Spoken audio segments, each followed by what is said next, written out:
Hello, tile friends! Welcome back to another episode of the Tile Money Podcast. This podcast is strengthening the industry from the installer up. We do this with our business education designed for contractors and shared by contractors. This education is helping tile contractors everywhere. They're building sustainable, profitable businesses. The result is actually a stronger tile industry from the contractor up, and that's what we're doing here. That's our mission. So today we've got another great interview. We've got Brent Posusta. He's the owner of Custom Tile Installations, LLC, out of Silver Lake, Minnesota. And Brent has 20 years experience inside the flooring industry. He's actually mentored under 3 master tile contractors before founding his own company, Custom Installations. So today, Brent is operating out of a showroom. He has an installation crews as well as a showroom staff, of course. So he has a lot of knowledge, and I'm excited to get into that, and he's willing to share. So we want to take advantage of this episode, and I'd love to hear your thoughts as always. So before I bring Brent to the stage, though, I'd like to take just a quick moment to thank our sponsors.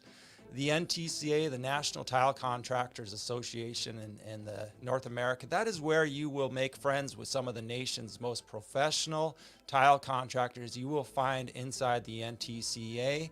It can actually be one of your most valuable resources as a small contractor. You can join the NTCA, you can join the NTCA today or visit them at tile-assn.com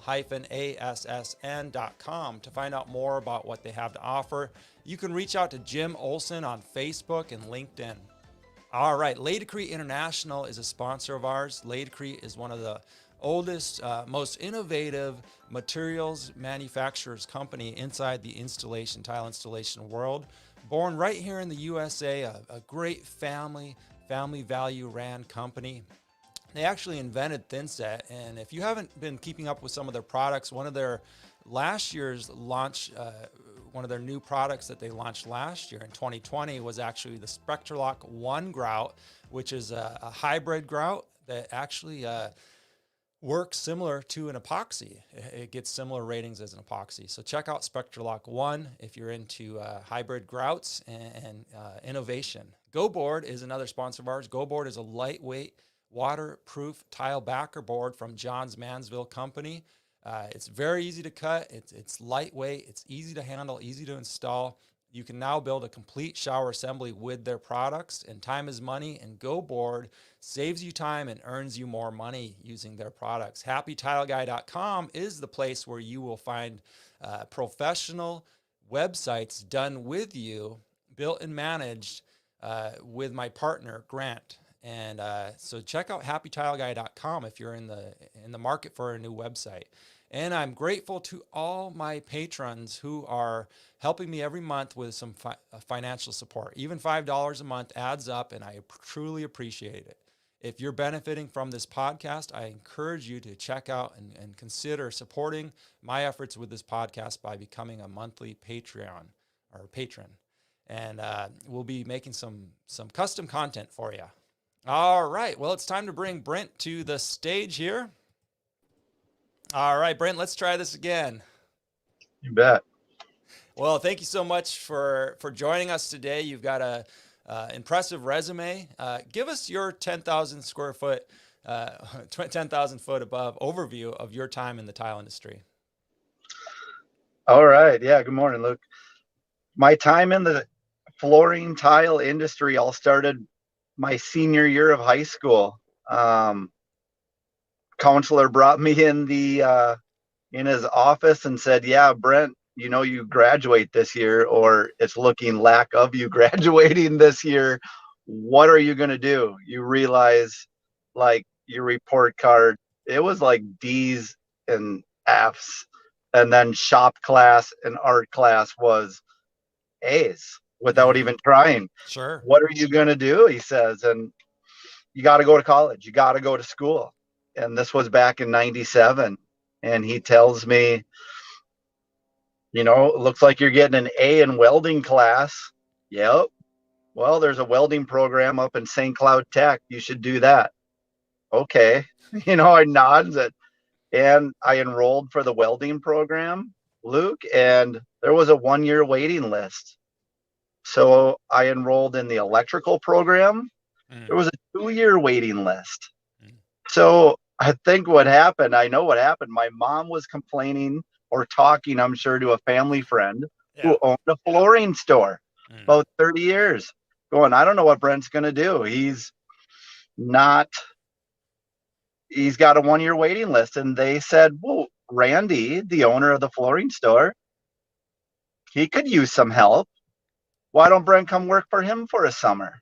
And then he can go do his welding program. And I think just my mom comes to me and says, Brent, you should go work for Randy for the summer when you graduate.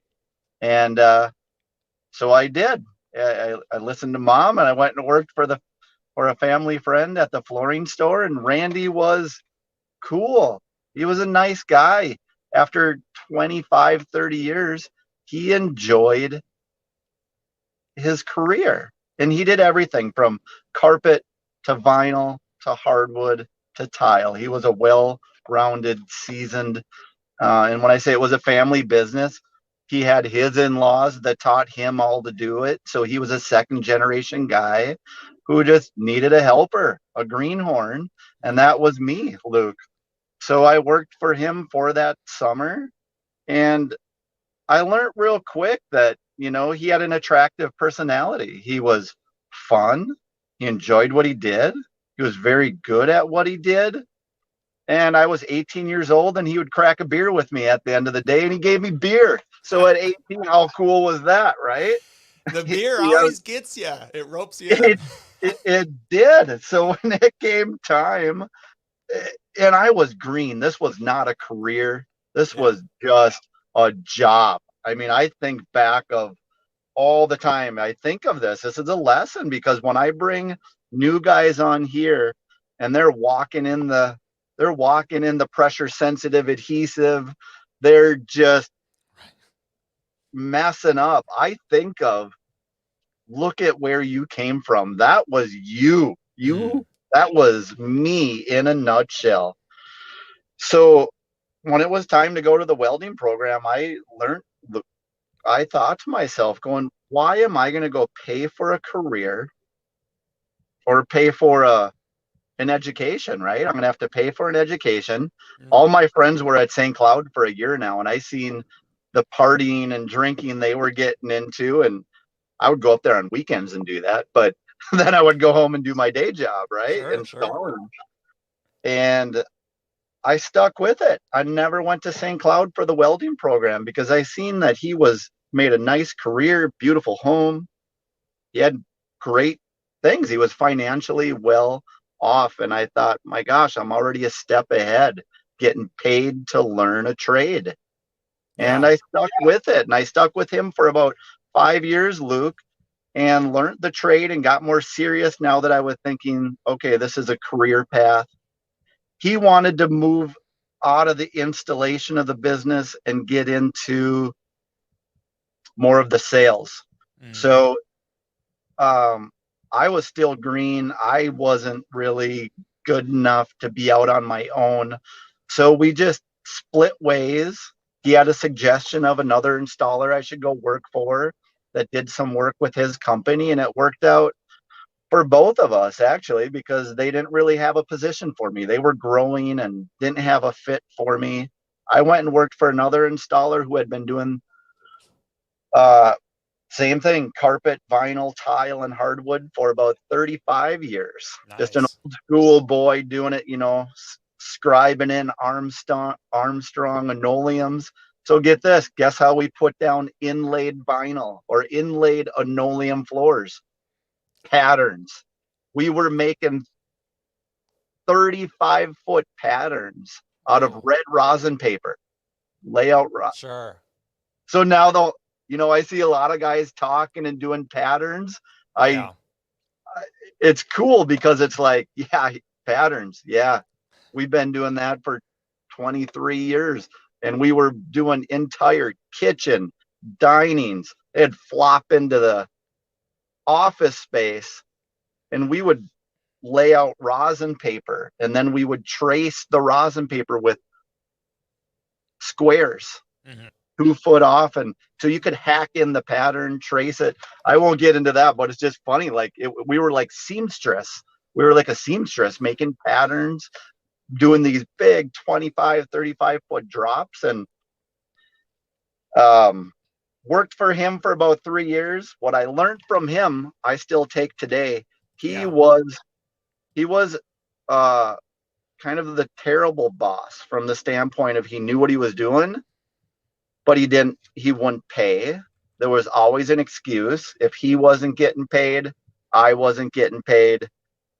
Why he wasn't getting paid, who knows? He was a classic example of, just because you're really good at what you do doesn't mean you should be your own Right. business owner. And he was, in my opinion, a bad business owner.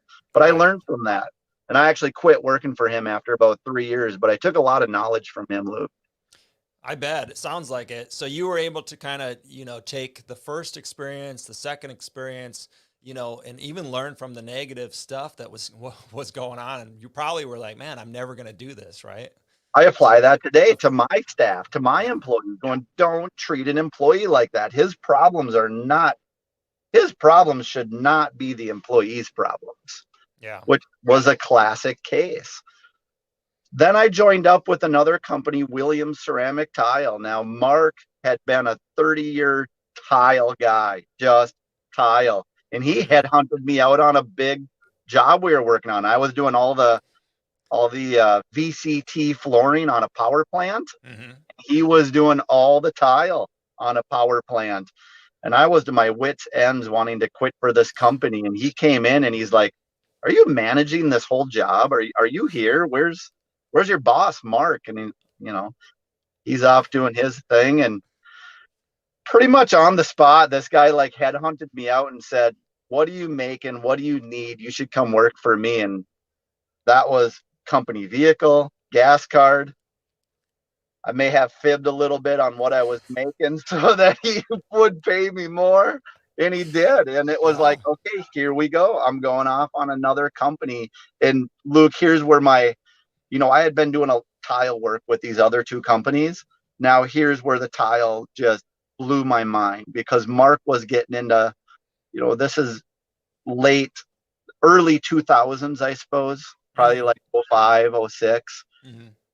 He was working on nothing less than $1 million home down in the Minnetonka area, which, as you know, Minnetonka is one of the richest Yeah. community neighborhoods in Minnesota. And he had two awesome contractors that had really nice accounts. And we'd be on jobs for 2 to 3 months at a crack. We'd show up and there'd be just pallets of natural stone. Hmm. And we were doing everything in the house. We were building the showers. And what's really cool, what I learned from Mark, was how to do mud work. Mark was Nice. an old school mud guy, right? Yeah. And it's like, Yeah. to have that in my back pocket is sweet, right? Yeah. And he opened my eyes and what you can do with tile. And there again, he was really good at what he did. He had me managing a couple guys really quick early on. And but it was bad, Luke, from the standpoint of the nicest guy ever. He was the nicest boss, Yeah. truly, sincerely, genuinely nice. But the schedule was in his head, and Hmm. he was busy and he was in demand. And I don't even think he wrote it down. Right. And he would send me to Mrs. Smith's job to tile out her bathroom. And Mrs. Smith would meet me at the front door going, where have you been? Where are you? And I'm going, hey, I'm just Brent. Like, you must be dealing with Mark. I'm Yeah. just here to put in your floor. Well, I mean, we were supposed to be there a month ago, Right. and I was supposed to be there at 8 o'clock. Right. But my boss never told me that, whatever, I'd get set up.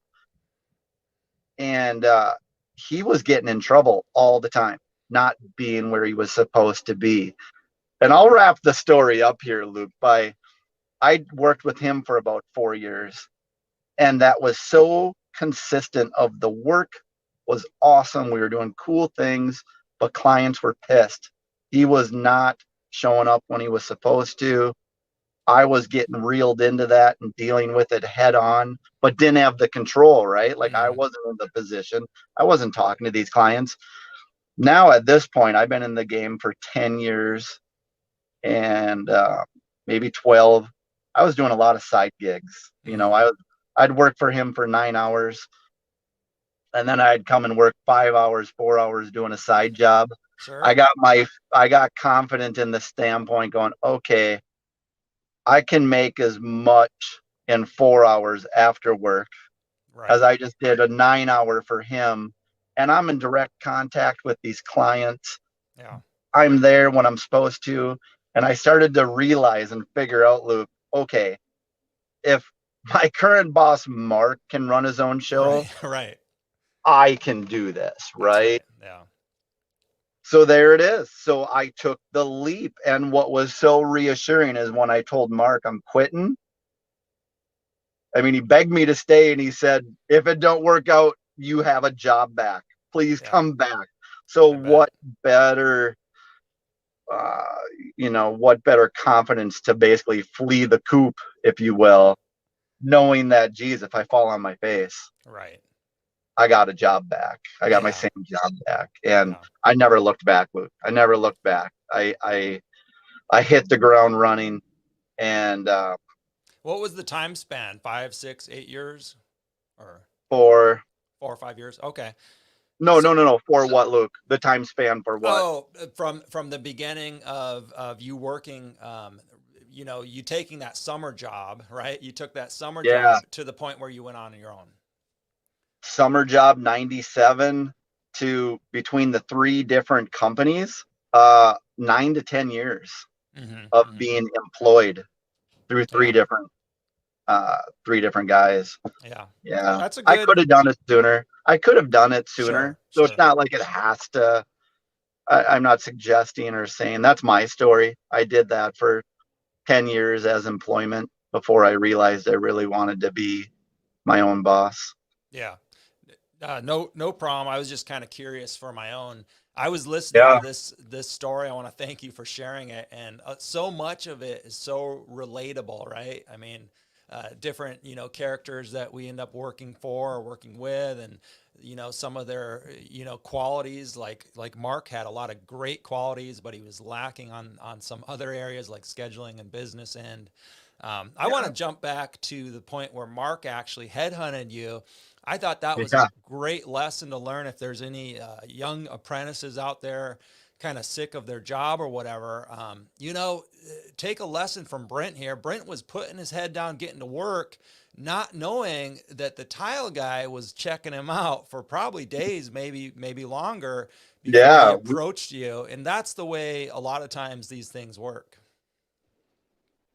It seems like that's how you get talented help these days. I mean, if you're an employer looking for a talented guy, he's not sitting around on his couch waiting for a job. He's working. Yeah. He's a rock star employee for another company, but disgruntled. I Yeah. was that disgruntled employee who was just putting his head down and working. Yeah. And when that opportunity came up, it, boom, yes, please. Yeah.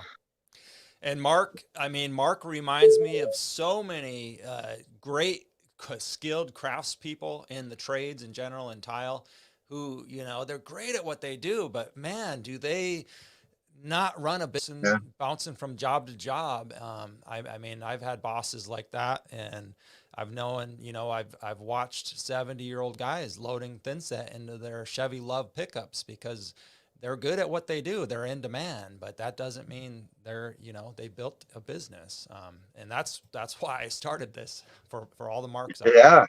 Yeah, you're right. And his job was putting out fires. Yeah. It Yeah. seems like that's what he was constantly doing, battling fires, which was sad because he was still in demand. Right. He was still in demand because once a client got us there, the work got done and we committed. We committed to a job and we did stay there and we got it done. I just don't think he could figure out how long we were going to be there and Yeah. actually be real with clients on when we're going to get there. I remember my old boss, he would, we'd be driving to, job to job to job. And we worked, 12, 15-hour days. We did production work, track homes the first boss I had. And sometimes the phone would be ringing in the truck and he'd say, I'm not answering that. And I'd be like, why not? And I'm like this 17-year-old kid. He's like, oh, they're pissed. And I was like, why did we do something wrong? He's like, well, no, we were supposed to be there 2 weeks ago and I won't be there till next week. Yeah. So that's a great lesson. I mean, I've learned that today. Yeah. We've got, I always say I've got, however many clients I have on the books, that's about how many bosses I have. So I Right. feel like I've got about 20 bosses right now of Mm-hmm. clients on the books. None of them are mad. They Right. all know where we're at. They, Right. I've learned to be honest with them and not take on any more than what we can handle. Mm-hmm. So back in 2007, you opened up your own business. Did you always have the showroom? Because now you're a showroom owner. Did you have that vision in place, and how did you go about opening that? I don't think I did have that vision originally. No. Okay. You know, I we were just working from my house. I started to get guys underneath me because so now I'm working on my own, right? Working through flooring stores, Luke, right? That was the easiest thing to do, was just that. I wasn't working direct with builders when I went on my own. I was hooked up with a couple floor stores, and it was nice to have them feed you work, right? And Mm-hmm. I did that for a while. And I worked. The one thing that I had unique going for me is that I worked through multiple floor stores. And it seems that was a rarity around here. We're a small, tight niche area, and there's 3 floor stores when it's within a 30-mile radius. They seem to try to own all of their Mm. subcontractors. Like, you work for me, you don't put a logo on your van or your trailer. And right from the start, I plastered up my trailer with custom installations. And I had stores tell me, yeah, Brent, if you're working for us, you can't have that. You can't have your sticker on your trailer. And I fought that from early on, going, Well, listen, you don't own me. You don't pay my taxes. You don't yeah. pay my work comp. You don't, I'm my own company. And I Yeah. realized that from day one when I went on my own. I'm my own company. They wanted to treat me like an employee when I wasn't getting the benefits as an employee. I was a sub. Mm. And the one thing I had going for me was my quality spoke for itself. So they were trying to hardball me, right? And at the end of the day, they wanted my skill on their jobs. And I said, no, my custom installations trailer is going to be parked in your yard. Take it or leave it. Yeah. And I can actually see why they have a problem with that. They sell the job, it's their Right. client, it's that floor store. And now here, custom installations has got a van parked in the yard for a Yeah. whole week. Who's getting credit for it? Not wholly them. So I understand, but I was able to do that through 3 different floor stores just by the quality, and I think my thoroughness too. I what I learned through all them 3 companies, I applied it, and excuse me, took a little bit of took a little bit from each guy, and then took from myself, and kind of had a well-rounded approach of what I was doing. Yeah. That's such a great.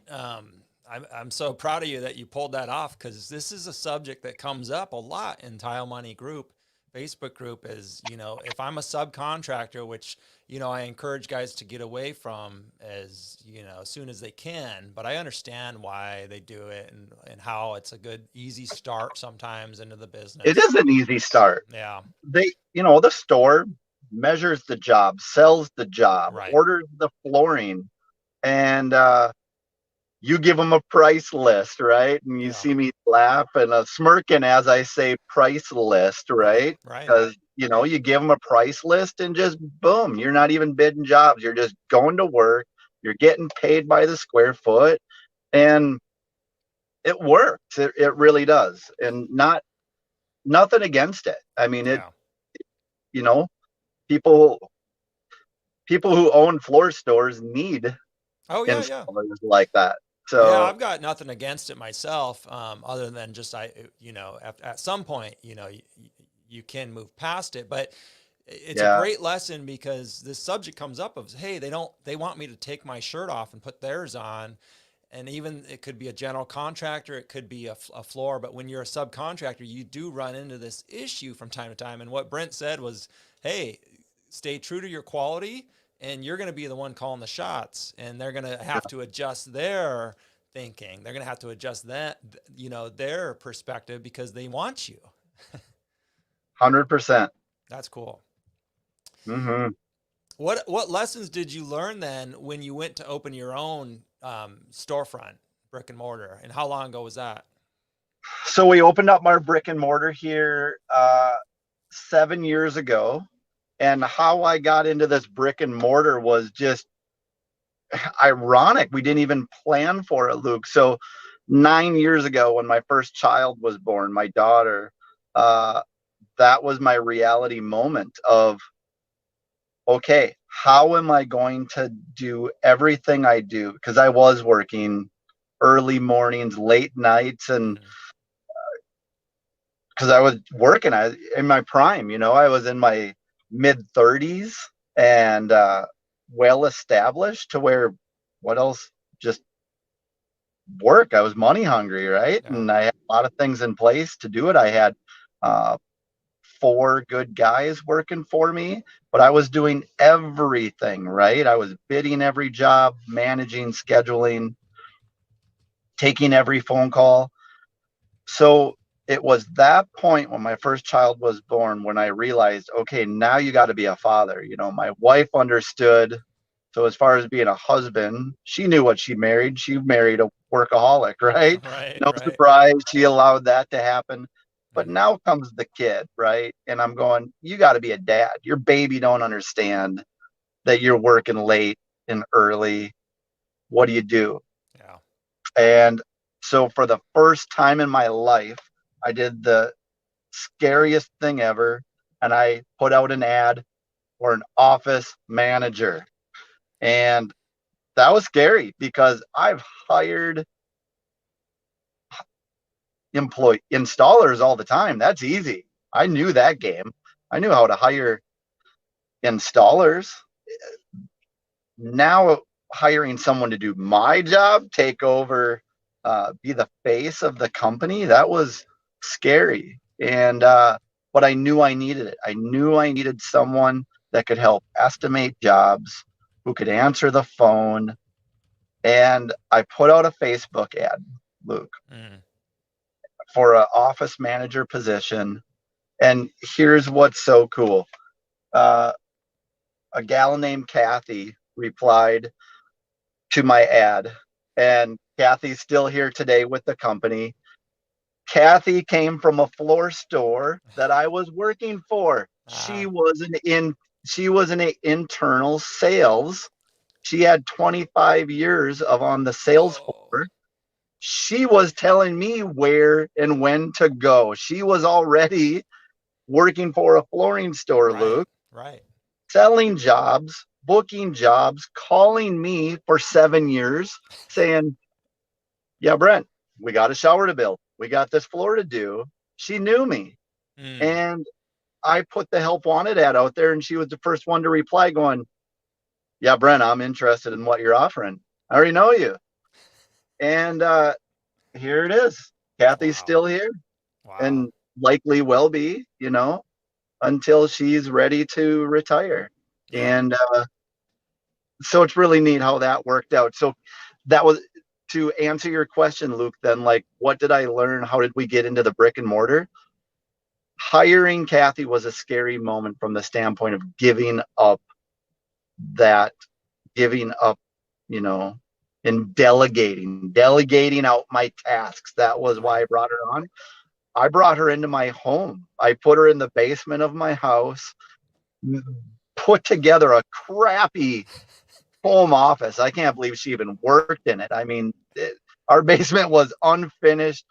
We built a crappy office with a table in the corner, and luckily she could look out a window at least. But I put her in the basement of my house to just proof of concept, and I brought her on half time. Mm. And because I thought at that time that's all I could afford. That's all I Mm-hmm. could do. And very quickly realized, okay, Kathy, we're bringing you on 40 hours a week salary. Um, Man. Yeah.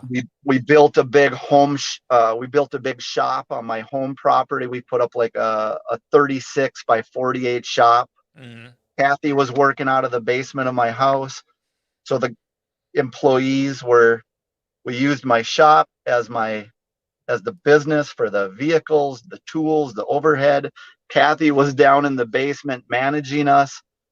And we did that for 2 years and it worked really well. But what we quickly realized was, you know, we needed a place we could invite clients to. I mean, we Mm-hmm. had builders who wanted to drop off blueprints, clients who wanted to show us samples. That meant Kathy was going everywhere. We weren't going to invite a client and a builder into my crappy basement, you know?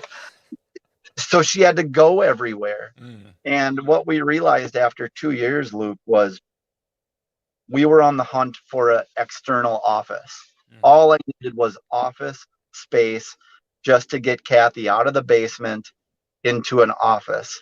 And so now we're looking for office space and we're seeing what things are costing and we're figuring out where we should position her. And that's where this building came up that we're in today, Luke. A family friend owned a 1940s Amoco gas station. So if everyone can picture what an old Oh. Amoco self-serve, picture the self-serve Amoco gas station with the pumps outside. It was full, not self-serve, sorry, full service, Full right? service. Sure. A Sure. full service old Amoco gas station. So it had a has a shop with, you know, two overhead doors, Mm-hmm. and then it has a side space, which is what you would walk into, and you can picture it was set up with a couple chairs and a coffee table and a little till where it would, you know, you would get rung up. Has the men's and women's bathroom on the outside of the building, right? We still got the keychain with the big wooden handle on it, so you don't steal the bathroom keychain. Yeah. And this came up. There was a franchise gas station that moved into our little town. By the way, I live in a town of 650 people, by the way. Whoa. If I that was gonna wasn't Memphis, ask. Silver Lake, 650 people, by the way. Mm. Wow. Um, so this business stopped and he was just using it for personal storage. I Oh. approached him if he would be willing to rent this building out. Mm. And what quickly evolved, Luke, where I was just trying to get Kathy out of my basement into an office, turned into us moving into a full building with an office and a warehouse and a little bit of showroom space. And we just went for it. Mm. And I seen the big picture going, holy crap, we're moving the entire company off my personal property, Yeah. not just Kathy, the whole crew. Yeah. And we never looked back. Yeah. And and it just all quickly evolved to where once we were in this store to utilize Kathy's talents in sales, which is what she's been doing. She's got a double major in interior design. So Right. pretty well rounded. Sales. We have all these people coming in going, well, we just wish you could supply the tile. We wish Mm. you could supply the whatever, the hardwood flooring, right? Yeah. And we're still very limited. Our showroom space is small. Mm-hmm. What we utilize a lot on our distributors, Luke, on our tile end of things, is their catalogs. Mm-hmm. Throw a couple names out there: Dal Tile, Catelo, Emser, Virginia Tile. They have beautiful catalogs. I mean, Yeah. 2 inches thick, beautiful photos, tile selections. So We'll go you're ahead. you're selling tile with a very small footprint, maybe like a comfortable area for the clients to come in and browse catalogs, which is, appealing to, I would imagine, a lot of people in that area. And in general, people want to get out and look at it. I'm sure. Do you use any digital catalogs on top of that, or? Yeah, we'll utilize the distributors' websites. Sure. They have beautiful websites Yeah. that they invest a lot of money into, right? Hmm. So we've created a shopping list, if you will, in Hmm. no particular order, with the manufacturer, with down in Plymouth, Luke, as you know, there's an array of tile distributors that Yeah. have gorgeous showrooms, Oh yeah. nice catalogs, um, and very nice websites. So we've put together a really nice page that just says, if you want to go shopping, it doesn't say if you want to go shopping. We'll tell them, if you want to go shopping, here's a list of places you can go. And it will have all their information on the address, the phone number, the website, and hey, I'm on the phone. um, and You got to handle something real quick. nope, not at Okay. all. Okay. Nope. Okay. Um, yeah, so So I'm so sitting in my. So we would. you're So what we'll utilizing, do is maximizing those partnerships to. we are, because our Yeah. footprint is so small. We got a Yeah. place that the clients can come into. Um, but we'll take advantage of that. And what's really nice is, if someone just picks something out of a catalog or sees it on the website, we'll try to tell them to narrow it down to 4 selections.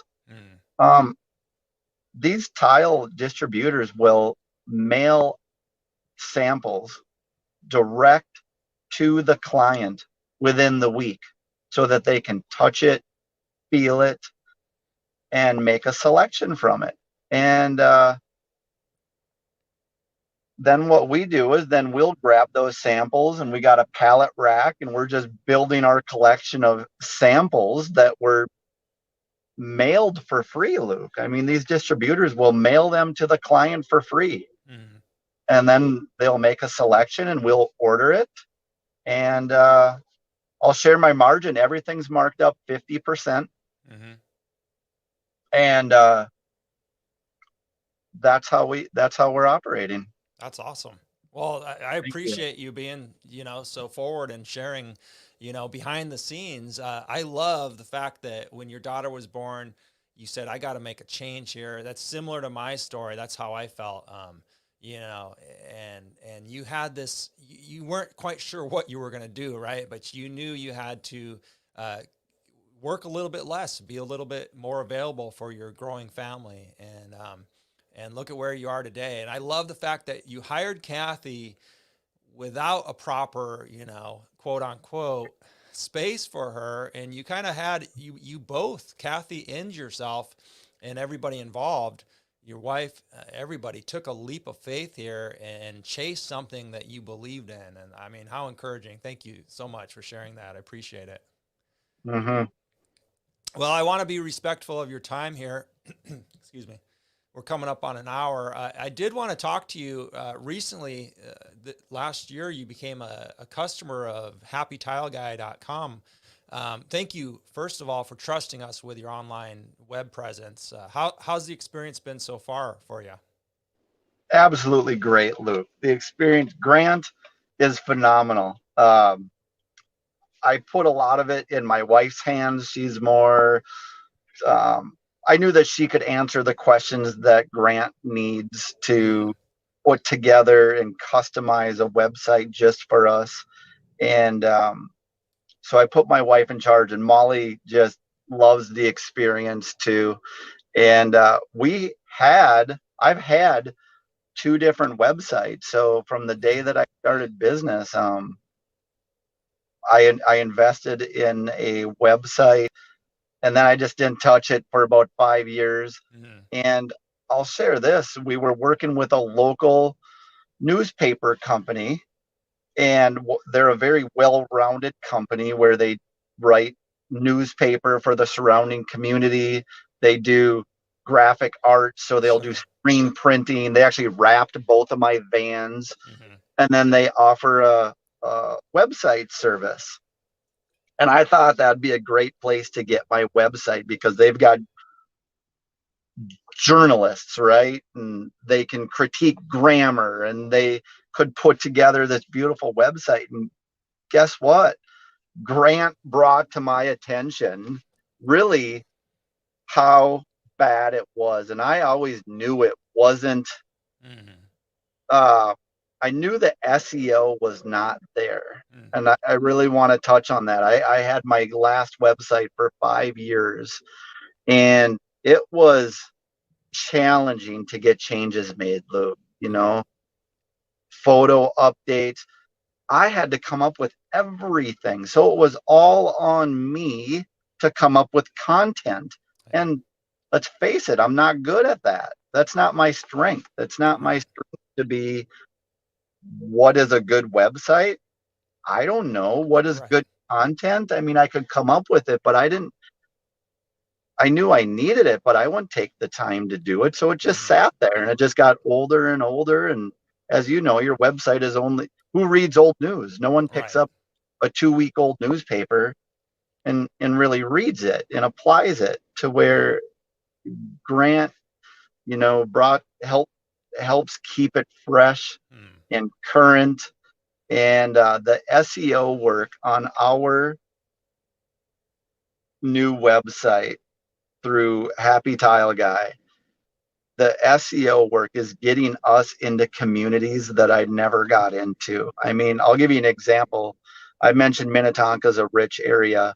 Hmm. We got invited into Bear Path about 2 months ago. Bear Path is a gated community of, well, if you want to live in a gated community, it's private. There's a Hmm. full-time check-in person. You check in, you tell them you're coming in. Yeah. And Grant asked me, where do you want to work in particular order? Yeah. And he did what he does. And I specifically named Bear Path as I want to get in there. Yeah. Sure enough, never in my career, Luke, have I been connected to anyone or gotten into Bear Path, and now I have. That's Isn't that great. incredible? I That's know. great. Yeah. I seen the instant gratification on these new leads coming in, Hmm. and so we've got a contact us page Hmm. through the website. I Those come in on average about one a day, a contact. Nice. So we know the website is in front of people. Yeah. Well, that's music to my ears. I'm glad it's working out and increasing your leads and got you into Bear Path. That's incredible. I love it. Yeah, thank you. Well, Brent, this has been a great episode. I know a lot of folks are going to benefit from listening to this probably more than once. I, again, want to thank you for taking time out of your busy day, and I hope you have a good one here. Yeah, thanks, Luke. Same to you. Appreciate you having me. All right. Take care, Brent. You too, Luke. Bye bye. All right, tile friends. Well, that was another great interview with Brent, and I really appreciate how open he was. His story, how familiar was that to so many of us? I'm sure working with different, really mentors in the business, and it sounds like he had some good ones there to learn from, and he's kept true to his vision. I just love the fact that everything's falling into play for him, and Silver Lake being a town of 600 people. If he can do it there, you can do it wherever you are. So stay true to your vision, tile friends. Stay positive, and by all means, stay profitable, tile friends. Talk to you next week. Enjoy your weekends and your week.